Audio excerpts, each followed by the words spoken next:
জিহাদের কাজকে তোমরা বন্ধ করো না। এটা বন্ধ করলে তোমরা নিজের হাতে নিজের ধ্বংসকে ডেকে আনবে।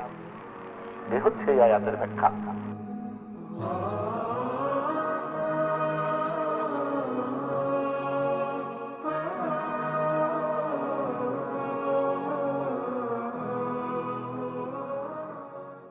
কিন্তু আমরা তার উল্টা করেছি।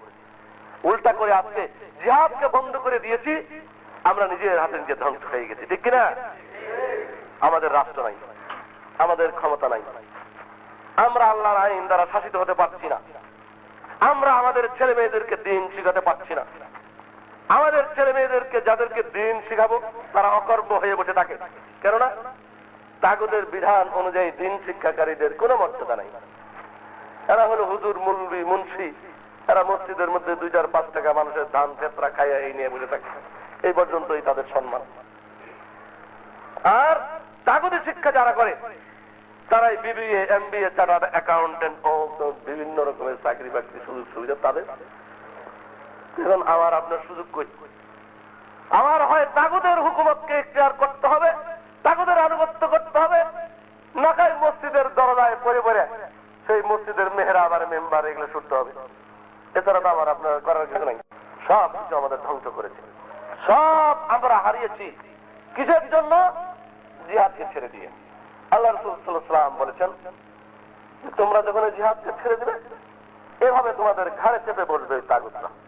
إذا تبايعتم بالعينة وأخذتم أذناب البقر ورضيتم الزراعة وتركتم الجهاد فسلط الله عليكم الذل لا تنزعوا حتى ترجعوا إلى دينكم। যখন তোমরা সুদের মধ্যে ব্যস্ত হয়ে যাবে, সুদি কারবার, ব্যবসা বাণিজ্য ইত্যাদির মধ্যে ব্যস্ত হবে, ওয়ারাদিতুম الزراعة কিছু কাজে সন্তুষ্ট হবে, আখাযতুম আযনাব আল বাকার গাভীর লেজ ধরে থাকবে, গাভীর দুধ দোয়াবে, দুধ খাবে, এই গায়ের দুধ খাবো, সুন্দর পল্লীর বাতাস খাবো, মোটা চাল, মোটা ভাত, মোটা খাবো, মসজিদ তো মাশাআল্লাহ হয়েছে বিদেশের পক্ষ থেকে, এখানে এসে নামাজ করবো, এই কাজই আমরা করবো, সন্তুষ্ট থাকলো এই কাজগুলো করে। ঝামেলার মধ্যে নাই কে তাগুত আছে, কারা হুকুমত করতেছে, কোন শাসন, স্কুলে কোন নিয়মের বই, কি সিলেবাস, এইসব আমার কোনো কিছুই দেখার দরকার নাই। রাজি তুমি সব সন্তুষ্ট। ও তারাকতুমুল জিহাদ, এদের বিরুদ্ধে জিহাদ করা এটা তুমি ছেড়ে দিলে না। ওদের কাজ ওরা করুক, আমার কাজ আমি করি, আল্লাহর রাস্তায় নামাজ পড়ে জান্নাতে চলে যাবো। তখন কি হবে জানো? ফাসাল্লাতাল্লাহু আলাইকুমুজ যুল্লাহ, তোমাদের এই কাজ দেখে আল্লাহ গোসা হয়ে তোমাদের মাথার উপরে অপমানের বোঝাকে চাপিয়ে দিবেন, অন্য জাতিকে তোমাদের উপরে তাসলিত করে দিবেন। তারা তখন এসে তোমাদের উপরে স্টিম রোলার চালাবে। তোমার ঈমান, তোমার আকীদা, তোমার দ্বীন, তোমার শিক্ষা দীক্ষা সমস্ত কিছুকে ধ্বংস করবে। তোমার হুকুমত, তোমার রাজত্ব, তোমার বাদশাহিয়ত সমস্ত কিছুকে তারা দখল করে নেবে। দখল করে নিয়ে ফাসাল্লাতাল্লাহু আলাইকুম যুল্লাহ, ওই অপমান, তাদের অপমানিত, সেই লাঞ্ছিত, সেই অপমানিত, সেই কুলাঙ্গার আইন কানুন শিক্ষা দীক্ষা তোমার উপরে চাপিয়ে দিবে। তোমার মা বোনকে তারা বেইজ্জতি করবে, বেহায়া করে তারা সারা পৃথিবীতে তারা ঘুরে বেড়াবে, তারা অশ্লীল ভাবে জীবন যাপন শেখাবে। তোমার সন্তানদেরকে বাইরে পাঠাতে পারবে না। তুমি সন্তান সবসময় কাঁদবে, আমার মেয়েটা কলেজে যাচ্ছে, না জানি কার হাতে পড়ে, আমার ছেলেটা যাচ্ছে কোন দুষ্ট ছেলের পাল্লায় যদি পড়ে, এইরকম অপমানের বোঝা হবে। তুমি অশান্তিতে বিরাজ করবে, তোমার ঈমান নিয়ে তোমার আরামে যে থাকবে এটা আর পারবে না। যখন জিহাদকে ছেড়ে দেবে এই অবস্থা হবে। লা তানজিউ, এই অপমান তোমার মাথার থেকে তুমি সরাতে পারবে না। হাত্তা তারজিউ ইলা দীনিকুম, যতক্ষণ পর্যন্ত তোমার দ্বীনে ফিরে না আসবে। এখানে জিহাদকে দ্বীন বলা হয়েছে, বলুন সুবহানাল্লাহ।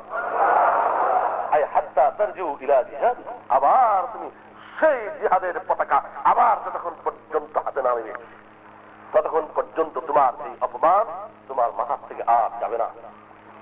তাই তো আজকে এই সম্মানিত উপস্থিতি, যারা সুধীজন, যাদের মনের মধ্যে তামান্না রয়েছে, ঈমানের তামান্না রয়েছে, জিহাদের তামান্না রয়েছে, তাদের কাছে আহ্বান, আজকেও যদি আমরা এই অসচেতন থাকি, ভবিষ্যৎ প্রজন্ম যারা আসবে তারা আমাদেরকে লানত করবে, তারা আমাদের বিরুদ্ধে আল্লাহর কাছে ফরিয়াদ করবে।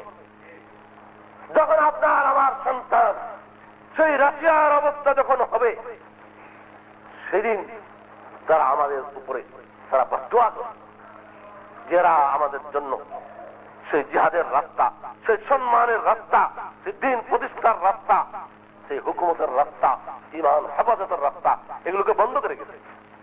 বন্ধ করে এরা বিভিন্ন রাস্তা এখতিয়ার করেছে, যার ফলে আজকে আমাদের এই অবস্থা। আমরা কি করব? এখন তো আমাদের করার কিছুই নেই, আমাদের সব খারাপ হয়ে গেছে। আমাদের ঈমান, আকীদা নেই, শিক্ষা নাই, কোন কিছুই আমাদের কাছে নাই, ক্ষমতা নাই, অস্ত্র নাই, শস্ত্র নাই, কিছুই নেই। আমরা এখন কি করব? এটা আগের থেকে যদি করে আসতো, সেই জিহাদ যেটা আল্লাহ রাসূল সাল্লাল্লাহু আলাইহি ওয়াসাল্লাম শুরু করেছিলেন, আল জিহাদু মাদান ইলা ইয়াউমিল কিয়ামা, আমার এই দেশের অধিবাসীরা সেটা কিয়ামত পর্যন্ত দূরের কথা, এরা বাদ দিয়ে বসে আছে। এরাই এই ক্ষতিটা আমাদের করেছে। সেই মদিনা থেকে নিয়ে, সেই বদর উহুদ থেকে নিয়ে বালাকোট পর্যন্ত, শাহ ইসমাইল শহীদ হওয়া পর্যন্ত যে জিহাদ চলতেছিল, সেটাকে এরা বন্ধ করে দিয়েছে। এটা বন্ধ করে দিয়ে নতুন নতুন রাস্তা খুলে ওইটা দিনের কাজ বলে সবাইকে বোঝাইছে, আর তাগতরা আরামে তাদের হুকুমতি করছে, তাদের বিরোধিতা কেউ করে নাই। এই জন্য আজকে আমরা এখন কি করবো? এই সমস্ত মুরব্বীদের প্রতি লানত করবে তারা, আর আল্লাহ রাব্বুল আলামিনের কাছে গিয়ে কোনো জবাব দিতে পারবো না। তাই আজকে সচেতন যে সমস্ত ইমামদার, তাদের প্রতি আকুল আবেদন, একটু সচেতন হন, বুঝতে শিখুন, আল্লাহর কিতাব পড়ুন, রাসূলের হাদিস পড়ুন, তরিকা দেখুন, সেই অনুযায়ী কাজ করুন। যদি এখানে শুধু সহিহ কথা বলে থাকি, যদি বিশ্বাস হয় যে কথাগুলো সহিহ, যদি কোরআন গুলো দেখেন না ঠিকই আছে, যদি হাদিস গুলো দেখেন যদি ঠিকই আছে, তাহলে আল্লাহর ওয়াস্তে এই কাজগুলো গ্রহণ করবেন, নিজের স্বার্থে, জাতির স্বার্থে,